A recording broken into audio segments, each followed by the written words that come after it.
Gaza में जब दुनिया ने राहत की सांस ली थी, जब एक सीज फायर का ऐलान हुआ तो लगा था कि अब शायद खून खराबा रुकेगा, बच्चे फिर से स्कूल जाएंगे और लोग अपने जले टूटे घरों में लौट आएंगे। लेकिन ये सुकून ज्यादा देर तक टिक नहीं पाया। हालात फिर बिगड़ गए और इस बार आग वेस्ट बैंक तक पहुंच चुकी है। सीजफायर के बाद भी इजराइल पर हमलों के आरोप लगातार लग रहे हैं और अब वेस्ट बैंक से आई खबर ने सबको हिलाकर रख दिया है। रिपोर्ट्स के मुताबिक कब्जे वाले वेस्ट बैंक के मुख मास शहर के पास इजरायली सेंट्रल्स ने फिलिस्तीनी समुदाय खिल्लत अल सिंद्रा में आग लगा दी।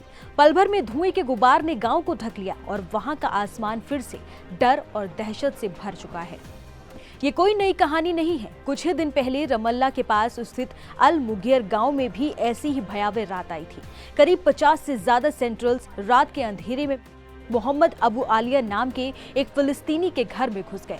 दरवाजे तोड़े गए, गाड़ियों में आग लगा दी गई और घर का हर कोना बर्बाद कर दिया गया। मोहम्मद अबू आलिया ने किसी तरह गांव के युवाओं को खबर दी। वो दौड़ते हुए पहुंचे और उन हमलावरों को पीछे से धकेल दिया उस दिशा में जहां इजराइल ने अवैध सेटलमेंट बनाया हुआ है। लेकिन तब तक उनके घर का सब कुछ जल चुका था, यादें, सपने और उम्मीदें। उसी वक्त इजरायली सेना भी गांव में दाखिल हुई। गांव वालों का कहना है कि उन्होंने साउंड ग्रेनेड और आंसू गैस का इस्तेमाल किया। चीख पुकार मच गई, बच्चे रोने लगे और महिलाएं डर से घरों में छिप गई। कितने लोग घायल हुए इसका कोई स्पष्ट आंकड़ा अभी तक सामने नहीं आया है, लेकिन मोहम्मद अबू आलिया का कहना है कि अब ये सब आम हो चुका है। रोजाना गांव पर हमले होते हैं और ये सब योजनाबद्ध तरीके से सेना और सेंट्रल्स की मिलीभगत से किया जा रहा है। Colonization and wall resistance commission के आंकड़े बताते हैं कि पिछले 2 सालों में अवैध इजरायली सेंट्रल्स ने वेस्ट बैंक में 7000 से ज्यादा हमले किए हैं। इन हमलों में 33 फिलिस्तीनियों की मौत हुई है। 33 समुदायों को अपने घरों से पलायन के लिए मजबूर होना पड़ा।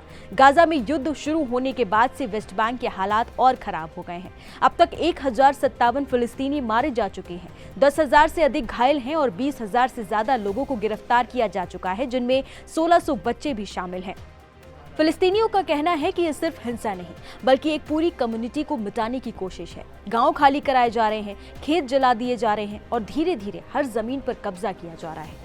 जुलाई में इंटरनेशनल कोर्ट ऑफ जस्टिस ने साफ कहा था कि वेस्ट बैंक और ईस्ट जेरूसलम में इजराइल का कब्जा अवैध है और सभी सेटलमेंट्स को खाली किया जाना चाहिए। लेकिन जमीनी हकीकत कुछ और ही है। हमले रुकने की बजाय बढ़ते ही जा रहे हैं और गांव लगातार निशाना बनाए जा रहे हैं। अलमुगियर गांव के लोग कहते हैं कि अब हर रात डर से गुजरती है। कोई नहीं जानता कि अगला हमला कब होगा, किसका घर जला दिया जाएगा या किसकी जान चली जाएगी। टूटे घर, जली हुई गाड़ियां और घायल लोग इस संघर्ष की सच्चाई बयां करते हैं।